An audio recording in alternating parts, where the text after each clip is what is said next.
Bonjour à tous, moi je m'appelle Rémi Mougenot, je suis donc le cousin de Jean Mougenot, au nom de qui je vais parler aujourd'hui, qui est le fondateur de Parcocycle. Parcocycle, pour ceux qui ne nous connaissent pas, on est un vélo simple, léger et surtout électrique, mais il faut nous voir aujourd'hui, au-delà du produit, plus comme apporteur de mobilité douce en entreprise. Pour parler un petit peu du projet et puis de l'histoire de Parco, on a commencé à travailler sur les premiers protos à partir de mai 2021. Donc Jean travaillait, à cette période, sur le domaine de l'automobile et s'est dit: «En fait, il y a peut-être pas forcément beaucoup de débouchés sur l'automobile, je vais essayer de me concentrer plutôt sur les vélos». En nageant un petit peu à contre-courant de ce qui se faisait aujourd'hui, son leitmotiv, ça a été vraiment le less is more. Parce qu'aujourd'hui, quand on se rapproche de magasins de vélos, on se rend compte que les vélos sont de plus en plus chers, sont de plus en plus équipés. On a parfois des autonomies qui vont jusqu'à 200 kilomètres et lui, ça lui paraissait être un non-sens par rapport aux besoins de la mobilité actuelle. Donc il est parti en fait du constat de ses clients, de ses prospects, savoir voilà combien de kilomètres, auriez-vous besoin, d'autonomie pour aller jusqu'au travail par exemple, et on est tombé sur une moyenne environ de 40 kilomètres. Donc de là est parti, tout le cahier des charges du développement donc de ce premier Parco 001 qui n'était pas électrique à l'époque, parce qu'on a dû sourcer et approvisionner des pièces qui n'existaient pas sur le marché. Donc la mission de Jean était en fait de partir à l'aventure avec ce Parco non électrique, en ayant pour objectif de l'électrifier à terme et d'en faire vraiment bien plus qu'un projet étudiant et de le commercialiser. Donc on est parti ensuite novembre 2021 sur la création donc enfin la correction des faiblesses et puis l'ajout donc de cette première batterie et de ce premier kit d'électrification. Mai 2022, on a lancé donc la première pré-série et donc on a trouvé notre premier client chez Christelle qui nous a beaucoup aidé et beaucoup accompagné sur, ces retours d'expérience. Donc on a fait à ce moment-là 13 vélos et on a développé ensuite, la version numéro 5 qui a, abouti donc sur 500 vélos qu'on a précommandés et on a eu ces 500 clients, voilà, qui nous ont fait confiance et qui sont partis avec nous pour produire cette première série. Et comment on fait justement un vélo made in France? Parce Alors qu'aujourd'hui, c'est quand même très made in China, hein? exactement, aujourd'hui, il faut savoir que 97 du vélo, de façon globale, vient du made in China, effectivement. Donc aujourd'hui, il y a quand même tout un pôle qui se développe au niveau européen et principalement donc, du côté du Portugal où il y a beaucoup de chaînes d'assemblage. Mais la majorité des vélos que vous trouvez en France qui sont notifiés Made in France viennent en réalité du Portugal et l'assemblage, donc les 3 d'assemblage restants sont faits en France. Voilà. Aujourd'hui, nous, c'est pas du tout notre politique. Notre politique, c'est d'arriver sur un projet à réindustrialiser le cycle de façon générale en France, mais plus, on va dire plus généralement en Europe, parce qu'aujourd'hui, c'est trop compliqué de faire un vélo compétitif en France. Donc on arrive chez Parcocycle à faire aujourd'hui un vélo qui est à 50 français et européen. Le reste des pièces, il y a certaines pièces qu'on n'arrive pas encore à sourcer en France. On pourrait le faire, mais ce serait beaucoup trop onéreux, en fait, pour vous proposer un vélo à des tarifs concurrentiels et compétitifs. On a aujourd'hui un vélo, au prix de 1 600 €. Donc on est vraiment sur un prix bas du marché, puisqu'il faut savoir que le marché aujourd'hui tend vers un prix moyen du vélo électrique à 2 500 €. Mais on a, un vélo qu'on pourrait qualifier de vélo hybride. C'est-à-dire que vous pouvez aussi bien l'utiliser de façon électrique comme de façon non électrique. L'avantage d'avoir un vélo léger qui ne fait que 15 kilos, c'est que lorsque vous n'avez plus de batterie ou vous n'avez pas besoin de la batterie, vous pouvez tout à fait pédaler. Vous n'avez pas une enclume, en fait. Et ça, c'est un gros, gros, gros avantage que soulèvent tous les clients qui font du parcours, c'est d'avoir un vélo facile. Au niveau de nos valeurs, donc, je l'ai dit, juste avant, donc notre priorité, c'est de développer, en fait, le local et les partenariats avec les différentes entreprises qui font partie de notre territoire. De réindustrialiser donc la production de façon globale en France et en Europe. Il y a certaines personnes qui vont nous qualifier de vélo, «Apple» entre guillemets, on essaie de faire du vélo simple et cetera. Moi, j'aime pas trop utiliser ce terme-là. On a plutôt tendance à dire que le Parco, c'est la 2 chevaux du vélo, quelque part.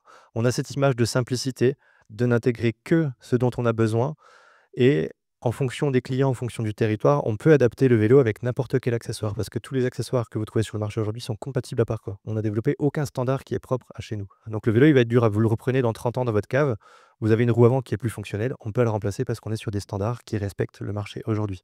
On ne développe aucune pièce spécifique pour qu'il soit réparable le plus longtemps possible. On a aussi donc comme mission de former le plus grand nombre de cyclistes. Donc là, on ne s'adresse pas forcément à la communauté Parco, mais à la communauté global de vélo-taffeurs, de personnes qui veulent faire du vélo, qui veulent faire du loisir et notre vocation, c'est de les former pour limiter les risques liés à la pratique du vélo, que ça soit au quotidien ou en faisant du loisir et donc on promouvoit la mobilité douce en entreprise et pour les particuliers.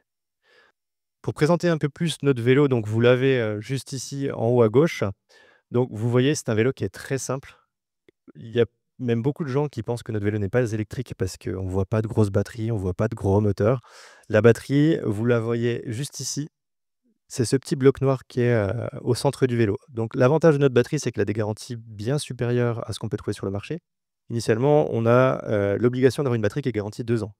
Nous, on a pris le problème à l'envers, on s'est dit: «Avec une capacité de 40 kilomètres, on peut se permettre de réduire, en fait, la capacité de notre batterie qui était initialement de 200 watts à 160 et on a toujours cette autonomie de 40 kilomètres et ça nous permet de rallonger sa durée de vie et de vous offrir une garantie de 5 ans au lieu de 2 ans». Voilà, donc c'est toutes des petites intégrations comme ça, des petites réflexions qui font partie de notre raisonnement et de notre, envie de vous accompagner vers des produits plus durables. On a fait la même chose avec le cadre, on a une garantie légale normalement de 2 ans, on l'a rallongée à 5 ans parce que c'est beaucoup plus solide que ce qu'on pouvait proposer initialement.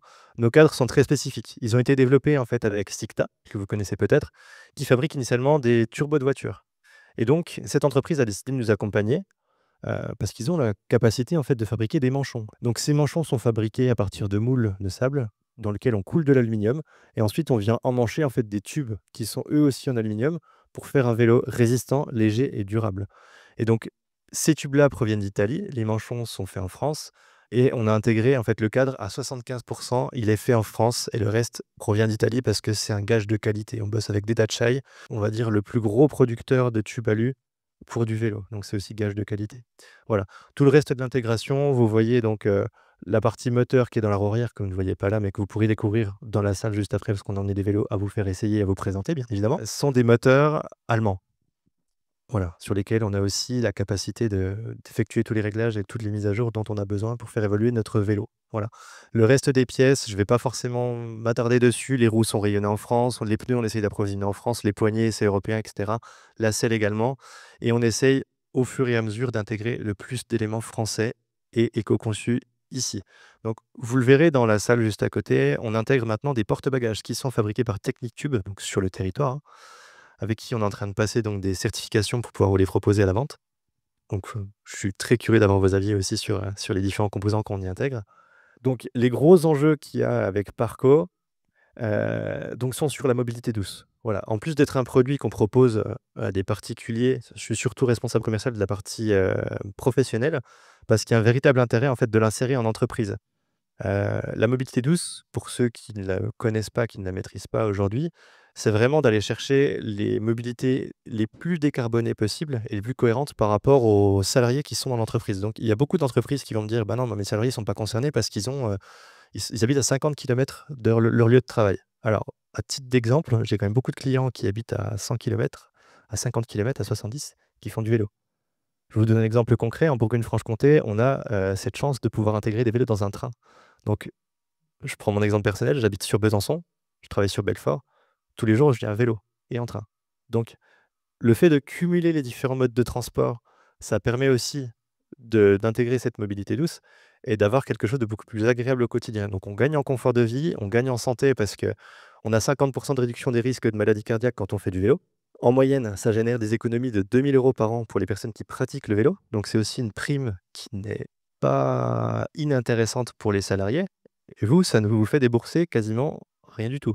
Parce qu'à savoir aujourd'hui, on vous propose 10 vélos en location longue durée pour le prix d'une voiture traditionnellement qu'on va louer, de façon, enfin voilà, donc on pourra en discuter, je pourrais vous présenter les différentes offres et les différents avantages. On a le moyen de déplacement le plus rapide en ville parce qu'un vélo, c'est 15 km/h moyenne.